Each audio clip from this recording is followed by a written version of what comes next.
Moment to go in Cologne, Germany. Second week of action over in Cologne. And Marin Cilic taking on the American Stevie Johnson. Our own Nico Pereira on the call with Russ Taylor. And Nico, this was a grinded-out two-set win for Stevie Johnson. Well, Stevie Johnson had many chances on that first set to break at 4-3, then has set points before this tiebreaker, and he got off on top and never looked back. He was up 6-2, ended up closing it at 6-3, but really a lack of confidence in Cilic. No breaks in these first sets for either player, and Marin really struggled coming into the net. You see no confidence in that ball. He gave a chance to Stevie Johnson to keep the point alive and win it with a lob.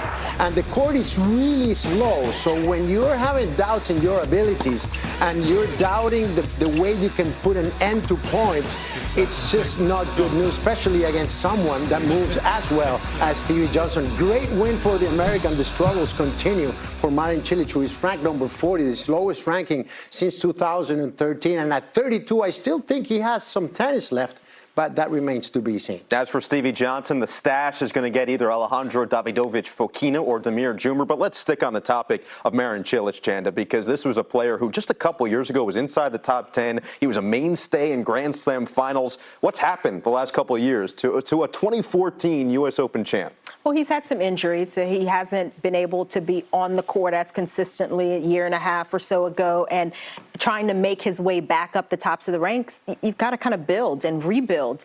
And I think we see it in Cilic's game, especially in some of those clutch moments where he's missing shots, basic shots that he just would not have missed when he was playing his best. That last game against Johnson, we saw a few on the forehand and then the backhand. I mean, some of those shots are his bread and butter, and especially when you're having to develop your points. That's where it shows up. We saw the slice from Johnson. That was giving Cilic trouble. And you kind of mentioned it, Nico, the confidence starts to show itself in those critical moments. So, it's tough for Cilic. The game necessarily hasn't gone anywhere, but maybe the court coverage, not quite as good as it was when he was playing his best. And then you pair that with a little lack of confidence, and it's tough to get through matches like that one.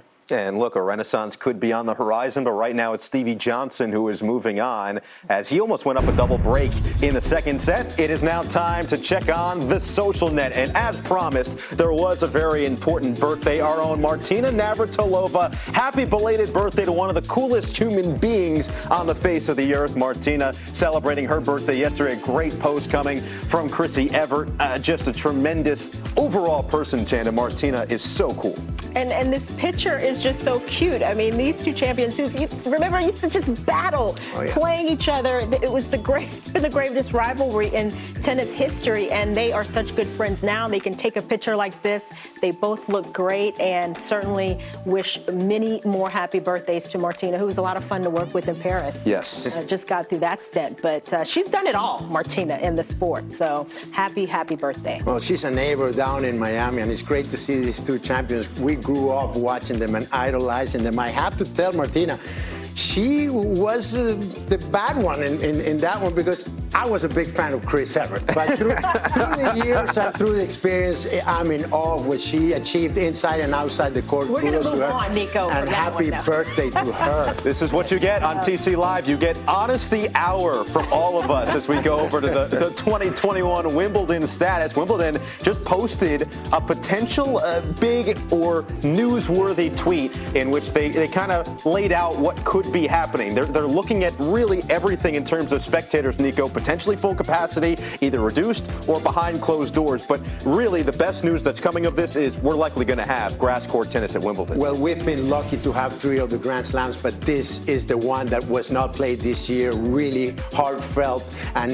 we really miss Wimbledon. I just heard also that they re-signed all of their sponsors plus, so that is good news for the All England Tennis Club, and we just hope things stay under control or improve in order to make sure we have the championships next year. Yeah, it's just good to see them obviously getting a jump on things, trying to put some plans, some scenarios in place, but a lot is still contingent on government and public health guidelines that are in place at the time of the event, and certainly in the weeks leading up to the event.